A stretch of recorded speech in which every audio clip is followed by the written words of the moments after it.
Welcome everyone to the HR Green Room, the place where people, culture and a couple of splashes of green come together.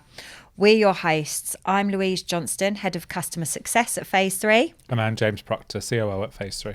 And together we lift the curtain on the world of HR with fresh ideas, honest conversations and a few surprises along the way. Each episode we'll talk about what made us green with envy, what deserves the green light in the world of HR. And of course, we'll be joined by some brilliant guests who bring their own colour to the conversation. So grab a seat, the show's about to start in the HR Green Room.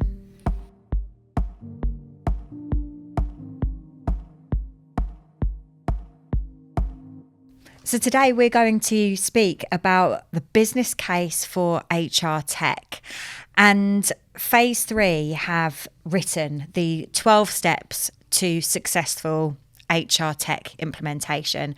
And creating a business case is obviously the very first step that HR people have to cross when they're thinking about a new system. So this is something that we do as part of our day job here at Phase 3. We help people to find and implement the right tech for them. And in my role as Head of Customer Success and in my previous roles within the business, to this day, after 10 years, I still hear the same sort of phrases. We fancy something new. Yeah. And we always then try to strip it back to the initial piece. Why are you looking at new tech? What business questions do you want answered by the new tech to help people to understand whether it's better to stay or to leave? Yeah. So where do you normally advise people to start then, James? Because creating a business case isn't something that HR managers or HRDs do every single day. Mm-hmm. So we know that something might be wrong with the tech. We might know that our renewal's coming up. What is the first step? What do we have to do first to get that business case across the line? Yeah. So I think there's lots of questions that I'd ask somebody at this stage. So the first one would be, is there a compelling event? Yeah. So are you being forced to move because your solution is being sundowned or it's no longer supported? And if there is a compelling event, what's the date that is attached to that? Mm-hmm. If it's actually that you've outgrown it and your business is in a new state of maturity and your systems aren't supporting that level of maturity, then that would be a different set of questions. But I think the business case process itself, yes, will end up as a document. That's going to be the end result. But we always recommend you use the business case process to find out why you are looking to move. What is it that's broken or wrong or needs fixing or that you need to develop out of? And one of the things that I ask people a lot is, when you're implementing a new piece of software or considering implementing a new piece of software, are you ready as an organization for that software? And it's really interesting because we've been supporting a customer at the moment through a system selection project who've just chosen their tech. And at the very outset, we acknowledged that they weren't ready. Okay. Because how would you know if you were ready? I think it's a question about your digital maturity. And I talk about this often. You've heard me say this many times in our long time that we've spent working beside each other. But you've got organizations that are very paper-based, very manual processes, very little self-service. More mature organizations who have some self-service, some dashboarding, reporting capability, etc. And then you have organizations that are really quite forward-thinking. Yeah. They've got APIs linking data and pushing and pulling data, maybe a data lake with Power BI sat on top, predictive analytics, AI tools integrated into it. Now, what this customer wants is that end state, but they're at the start of that journey. And you have to go through the right process of maturity as an organization to be able to move to that. So one of the things we do as part of the system selection process is helping to build that business case. It's understanding what are the business requirements, what do you actually need this technology to do, and what are the value drivers for that decision. And we help this organization realize that they don't have anybody really who supports their systems. So they've implemented it and then never maintained it. Classic, yeah, exactly. Yes. They want to do everything on paper because they want it to be personalized. And so, Okay. they're talking about having reports and dashboards, and our challenge back to them is you can't report on a piece of paper sat on a desk. So there has to be a change of process and mindset and personalization at scale, which is something that our marketing colleagues would probably love. But personalization at scale is what's really important in a lot of customers' choices now. Yeah. And so we have to be able to help them as an organisation develop those processes and develop into that level of maturity. And for an organisation that's never had self-service, to say we're going to push this activity out to our employees can feel quite scary. Yeah, the project grows arms and legs very quickly. Yeah. And I suppose that dream state, it's a journey to get there. And I wonder if often when we're thinking about the business case, of course, you've got to think about that end goal. You're ready for new tech. You want something different for a reason to do with the business. How do you, I suppose, pull it back so that you don't end up with such a huge wish list? The business case becomes, Massive. a project that you're never actually going to get funded because the tech that you're looking at is going to be too expensive anyway. One of the things you have to focus on is return on investment. And that is tangible benefits and then intangible benefits as well. So tangible benefits might be we're working with an organisation who's implemented a new workforce management solution, and as part of that implementation, they will save 12% of their staffing costs through better utilisation of resources and better deployment. That's a really clear ROI for that product. And when that payroll bill is $4 million a month, that is a significant amount of money, which has paid for the implementation and the support and then some. So return on investment is important. But I think the other thing is, and this is the rub, right? Because you want that end state. The software supplier wants you to get that end state because it means you're buying all the modules from them. You're being demoed all of the modules. And so when you then come into project, there can be a real misalignment in terms of we need to be off our current system by September, for example. We can't deliver all of that by September. So we need to go into this realistically thinking, what does day 1 of go live look like? What does day 90 after go live look like? And then what does day 180 after go live look like? And I think a good vendor would then help you to determine what that path to success is. Okay. And so when we're supporting partner sales and we're looking at solutions like Sage People, for example, we'll often say day 1 is replacing your core HR system. That's what we call core HR. You've got your record, you've got self-service, people are booking holidays. The next thing we might deliver after that might be performance reviews and development plans. And we might add recruitment on at that stage. And then we might add compensation plan after we've done the initial build of performance. So we can set the long journey, but I think it's understanding that that is a journey that you're going to go on of maturity, not just we walk in and day 1 everything is delivered. So how would you present that as the business case? So if I'm trying to put something together for the finance director, COO, whoever it is, how do I get that into a clear and concise business case to encourage them to move tech if that's what we think? I think the first thing is bring them on the journey. Okay. So ask them the questions, ask them to be part of the requirements gathering process. So HR tech ultimately impacts payroll, which impacts finance, which impacts budgeting and forecasting. So as part of your business case process, it shouldn't be you as HR leader sat in a dark room writing a document. It should be you speaking and engaging with the organisation around what the organisation needs from its HR tech. It's generally one of the few pieces of software other than email that every employee in the business will use. If you're in operations, you might use your delivery system, but you might not use that if you're in marketing. So it genuinely does affect everyone. So have some employee representation in terms of what the business case needs to include. And then from a business challenges perspective, get the senior leadership, the CEO, for example, what are their top 5 challenges that they want to solve? Is it employee engagement? Is it turnover? Is it attrition? Do we have a problem with absence? Do we have a problem with manager accountability, for example? So again, finding out from the organisation, what do you need the HR function to do? And therefore, what do we need the tech to do? And from a finance perspective in particular, because finance hold the purse strings generally, it's that discussion around the value that you can unlock doing that.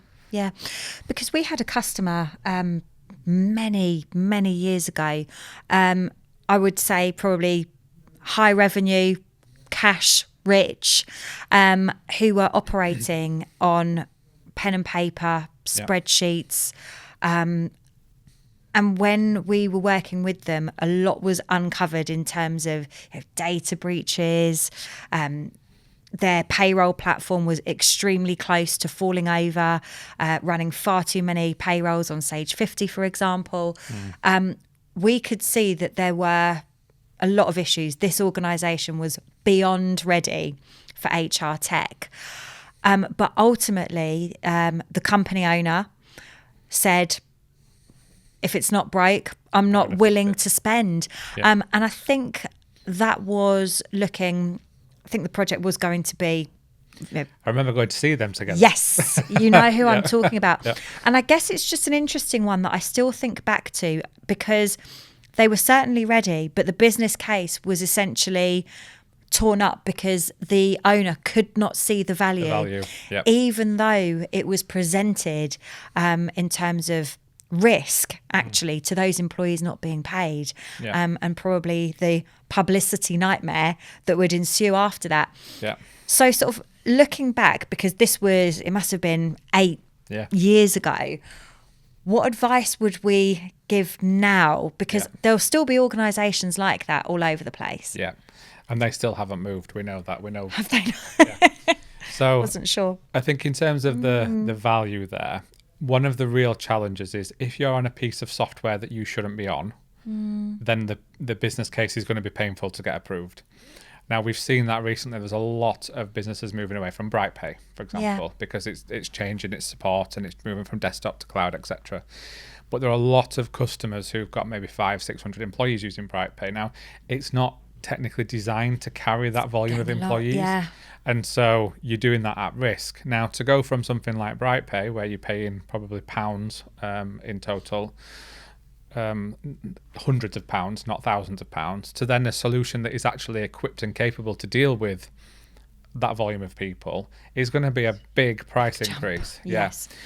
But, and this is the big but, the operational efficiency that you'll be able to release from that with that kind of solution, it's not doing pro rata calculations, it's not doing back pay, it's not handling holiday average payments, it's doing the basics of payroll. And that's fine if that's what you need, but actually in an organisation with that level of maturity and complexity, you could probably save an FTE in payroll by having a better system in place. And so that's when the real cost benefit argument comes. Now, it's also turkeys voting for Christmas because the payroll team don't want to let go of that. Of course, kind of level of complexity. So there is a lot at play here. But I think what I would recommend going back to that business is look at the potential for risk. Look at what that will cost you if it does happen. Amortize that over 3 years of a license fee, and you work out which one of those is going to cost you more. It's an organisation and a industry where if somebody isn't paid, they will walk out and not come back. Absolutely. And that's the reality of it. And we see that a lot, and why people are so sensitive in terms of payroll, obviously, because it needs to be right. But if you're operating on spreadsheets, that also sounds like key people reliance. There's probably one person who's really struggling to pull all that together every month, and I call it heroic delivery. You've got somebody who is the absolute hero in that organisation who at the end of the month is probably working till 11 p.m. before Bax Day to get everything processed, and the problem becomes with them. If they were to go, what would happen? And ultimately what would happen is they would ring an organisation like us who would come in and who would take over and who would run it. But one, it'll be a lot more expensive, and two, we would unearth a lot that needed to be improved. And I think that's the real reality there. And I think organisations do need to make sure that you keep up with the times. You know, we went to Unleash late last year, HR Technologies. There is so much to be had from the tech. You can start thinking about employee experience on technology, what their digital experience looks like. And that's a real expectation of future generations.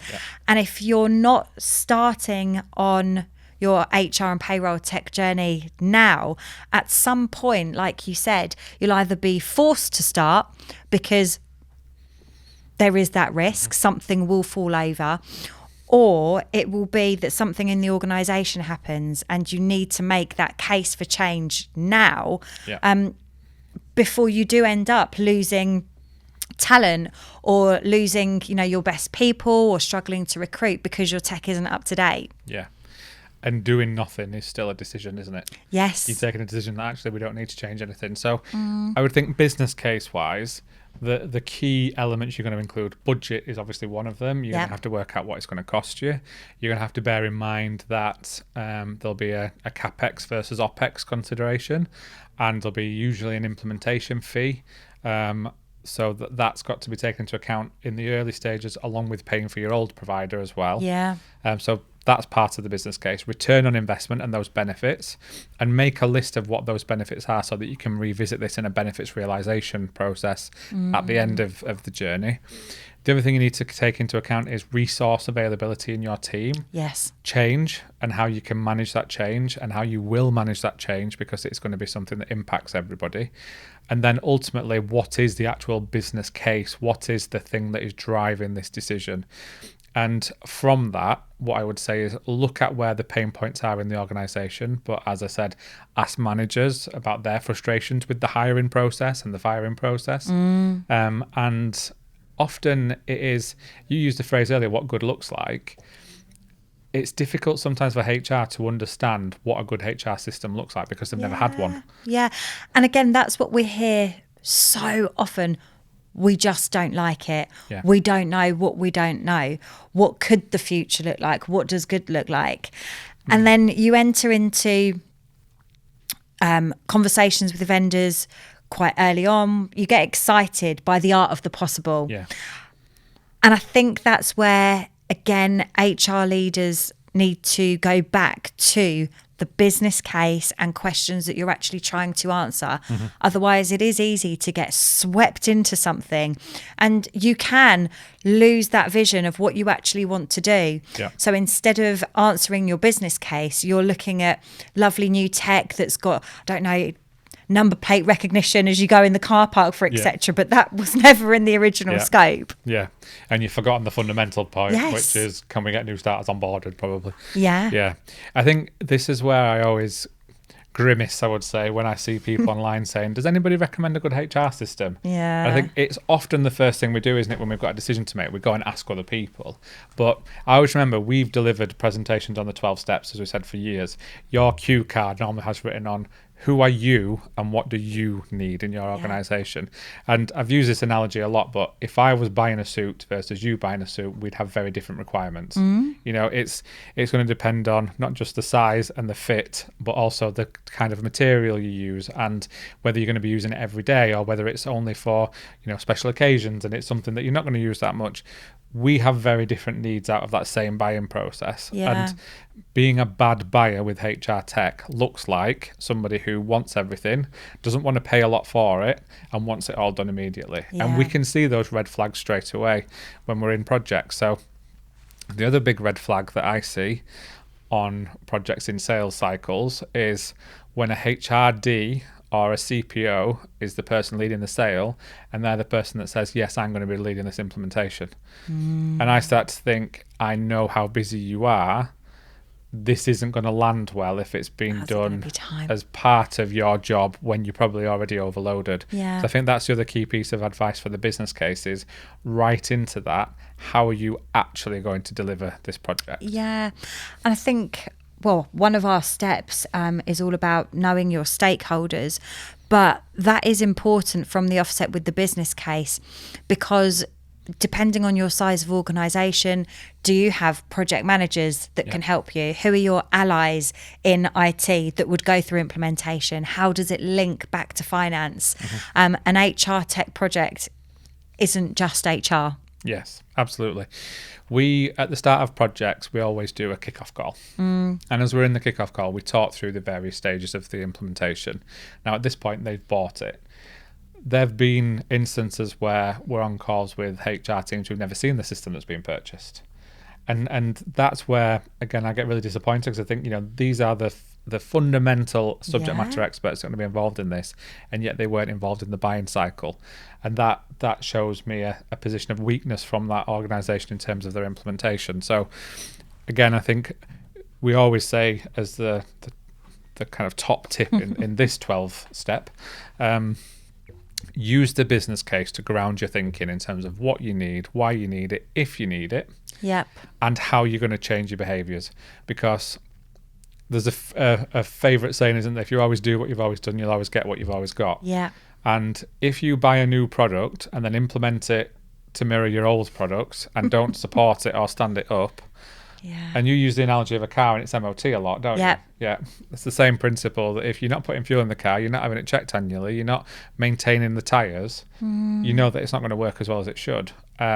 So I think that's critically important as well, to make sure that when you are writing that business case, you focus on how you're going to support the system moving forwards, because it becomes your anchor in HR. And more these days, because people engage through tech, Yes. it becomes your cultural anchor as well. And we talked about that with Pete from Employment Hero, in terms of small businesses having that system for the first time.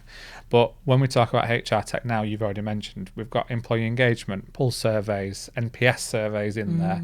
You might be doing your learning and development through there, your performance management, compensation planning, the recruitment of new hires, disciplinary processes. Like, all these things are happening through a piece of software, and you need to make sure that that's the right fit for you as an organisation. Absolutely. And creating the business case is the first step towards that. Yes, yeah, absolutely. And I think the question we get asked a lot is, when should we start writing the business case? Yes. And should we see some suppliers first? Yeah. This is a big one. We see quite often people whose renewal date for their current software is about to expire. Often it might be, I'm saying my experience, 12 months in advance, oh, we're ready. Yeah. But actually, it's not enough time, depending on the size of the organisation. Writing the business case, going through the steps of selection. You might have a procurement team that you have to work with as well, let alone the implementation. 12 months, it seems like a long time. It's nowhere near enough. But then 24 almost seems too soon. I think sort of 24 to 18 months is that sweet spot to start thinking about what you're trying to answer and what you want to achieve. And also whether it's the right decision to move. Yeah. Because we see some really great technology out there that hasn't been maintained. And I actually know the organisation, that tech can fit their requirements, but it's just become stale. Yeah. And then they might want something fresh and new, but actually that's no reason to go down this path Throwing unless the baby out with the bathwater. Yeah. As the saying goes. Yeah. Yeah, exactly. Yeah. I think the timing thing is an interesting one, because there are a number of things to take into account. One being that most vendors these days won't do a 12-month renewal. So if you are only 12 months away, you're probably too late starting, and you might be stuck with what you've got. Yeah. It's always worth having the conversation, but typically more and more we're seeing in the market, vendors won't do a 12-month renewal, or if they do, it's very, very expensive. Yeah. So working back from a go live of a first phase of a project, if it includes payroll, then you're talking 2 months of parallel runs before you're going to be able to use the system in a live state. Yeah. If you work back from that, you've probably got at least 4 to 6 months of implementation. So that's 8 months there. The buying cycle itself, in terms of demos and the whole process of reviewing different systems, you can be talking 2 to 3 months there, with busy HR people trying to coordinate diaries with vendors and colleagues to get them in a room. And then you've actually got the requirements gathering and the who are we, what do we need process. As you said, that kind of 18 to 24 months is probably much more realistic for an organisation of a certain size. At the same time, if you're a really small business and you know exactly what you need and you don't want to go through that whole process, you can do it swifter. But I think the critical thing to think about is, what does day one need to look like for the business case? Yeah. Because I've just been supporting a customer through an implementation with our team. I was their exec sponsor. And we did a lessons learned session last week. Yeah. And what they said on that was, we were guided by sales by the vendor in terms of what the approach would be and the timeline, because the vendor wanted the sale by a certain date. It wasn't that the company had a need to move by a certain date, but the vendor wanted the sale by a certain date. And what they felt has happened since then is that they've fallen into this sort of control drama, I would call it, of we need to be live by April, we need to be live by April. And at one point in the project, I kind of sat back and said, why do we need to be live by April? You know, where did that come from? What is that compelling event? I said, well, nothing really. You know, that's just the date we agreed. So what we actually did was kind of stopped and said, what needs to be live by April? What could we do in May, June, July as a phase 1A or a phase 2 to that project? And does that still give you what you need? And what they actually realised was the things they were prioritising for phase 1 was actually something that should have been a phase 2 thing. And the thing that they got in phase 2, which was an integration, needed to be there for day 1. Right. So we reframed the project, moved it around, started on that right footing.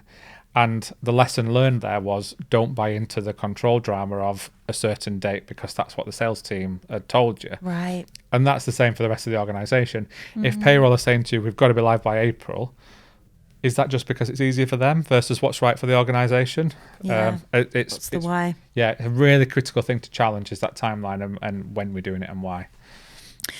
Thanks, James. It's such an important topic because here at phase 3, helping customers to implement and choose the right tech for them, we do see challenges along the way. We see mistakes through rushed implementations, replicating the old in the new, etc.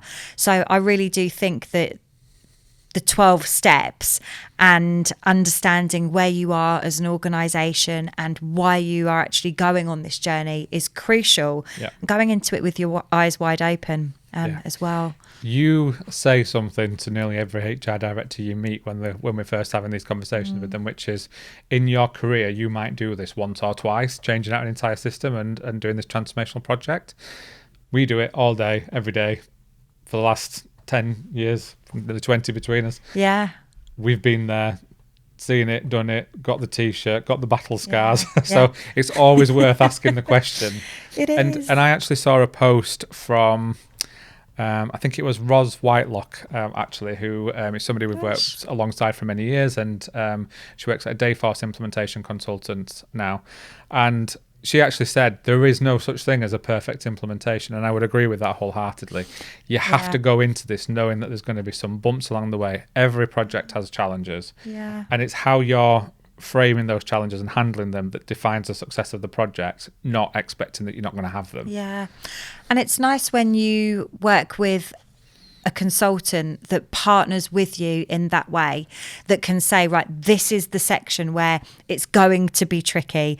You know, these are the problems outlined so you know what to expect before you start.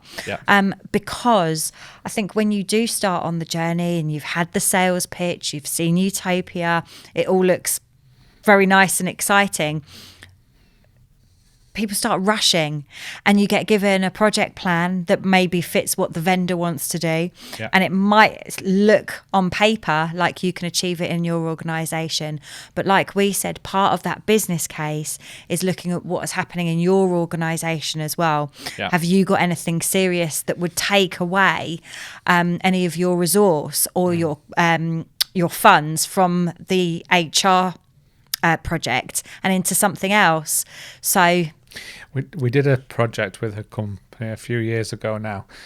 Horrible experience with their current provider. Hadn't really developed the solution. They'd never really maintained it that well, and they had a lot of problems. They were pushing data here, there, and everywhere manually, and the situation you would not want to be in as a HR team, basically. So they brought us in to support them with a system selection project, and we'd worked with them for many years before that as well. So we knew them as an organisation. At the end of the system selection, when the customer at first had said they didn't want their original vendor included in the selection, at the end, the final two were between the current vendor and another one. And we were on a call and they said, what's your unfettered opinion, James? I was like, I'm going to give you my unfettered opinion. Why the hell have we even considered staying with what we've got? It's comfortable, it's familiar, but it's so wrong for the organisation. That's why you've spent this money to go through this entire process to write requirements and find what you need. You've realised that hardly any of that can be met by the current provider, but yet you're still holding it in such high regard. And I think it comes back to what I was saying earlier. Doing nothing is still making a decision. They've been on that solution for over 10 years. So that's the power of a consultant. We can hold the mirror up to you and say, really? Is this really where we're going to go down? And they've been so grateful for that kind of defining moment. They were in decision fatigue, and they needed somebody to come in and say to them, this is what we think you should do and why. And the reasons that we gave them were all well grounded within the business case, in terms of you wanted better integration capability, less risk for the organisation, improved culture and digital experience, less systems to interact with, and a solution that can meet the future needs of the business, not just today. And when we went through the business case, that was the document we used that we'd written together, at the end of the project to say, are we meeting all these criteria if we choose current vendor versus new vendor?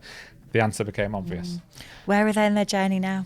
Implementation. Ooh. Yes, well, implementation gone live, and it was a very successful project. Had bumps along the way, but they are now live using the new solution, and it's been transformational for them as an organisation. Excellent. And they needed that push, but the push was go back to what you originally said. And it's a bit like in that time of clarity when you wrote the business case and you were feeling what you actually felt. That's the thing to go back and look at, because when you're in this, it's an emotional journey of buying new software. As a HR person, you're scared to put your neck on the line, in terms of if it goes wrong, I'm going to look bad. Yeah. I like that phrase, that time of clarity. Yeah. When nothing has changed just yet. And we know that these are big changes across the organisation, sometimes culturally as well. So I really like that phrase. Yeah. The time of clarity when you've got your incumbent system, nothing has happened just yet, and you're thinking clearly. Yeah. It's like, you don't write a home working policy just after COVID's been announced. It's like, you don't do it in the heat of the moment.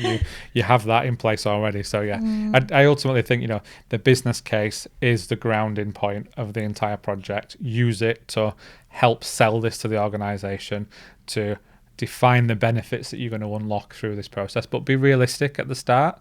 Don't say you're going to save 2 FTE in the HR team if you never plan on doing that, because it will undermine the business case. And then ultimately at the end, when you come to make a decision, you've got something to refer back to say, did we, or if we sign this contract, are we going to release these benefits that we expected? And I think quite a big question, actually. The phrase, the word on everybody's lips, AI. As an HR manager or HR director, AI is readily available. What's your opinion on asking AI about your business case and whether or not you think you might be ready for new tech? I think it depends how you use AI. So AI is obviously based on content that has been generated by other AI or humans. Yeah. So if you typed in one question and you phrased it in a different way, you would get a different answer. So if you typed in, for example, what's the best HR system for an organisation of our size? Instead of LinkedIn, you're typing it into ChatGPT now. Type it into ChatGPT. There will be somebody that's written somewhere, the best HR system for this business of this size is this one, and it's probably on their marketing promotional material. And ultimately, that's what they want you to have done. They want you to have found that kind of snippet of information, and AI will tell you. I would avoid asking AI that question. What I would do is prepare your business case and then ask AI to be a critical friend, review your business case, and give you the points of clarity, the points of weakness in that business case where it feels you need to stand it up with further detail or where you need further research. So use it as your kind of critical friend, basically, rather than the person that writes it. Yeah. And even away from the topic of HR tech, I've seen quite a lot at the moment about how AI will often just agree with you. Depending on what you're putting in, it will come back and agree with what you've said.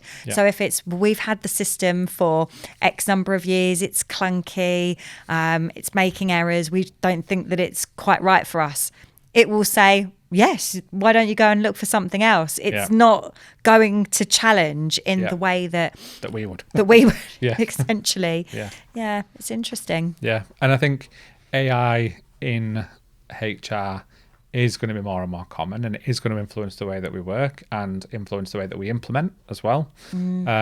But ultimately, human resources Yes. is all about the people, and these projects demand a lot of change, and that is going to mean a lot of communication and engagement. So it is a piece of the business case that you can't underestimate, that change management and that becoming the inner marketeers in terms of how do we sell this to the organization, that it is the right thing to do. Yeah. Yeah. Good stuff.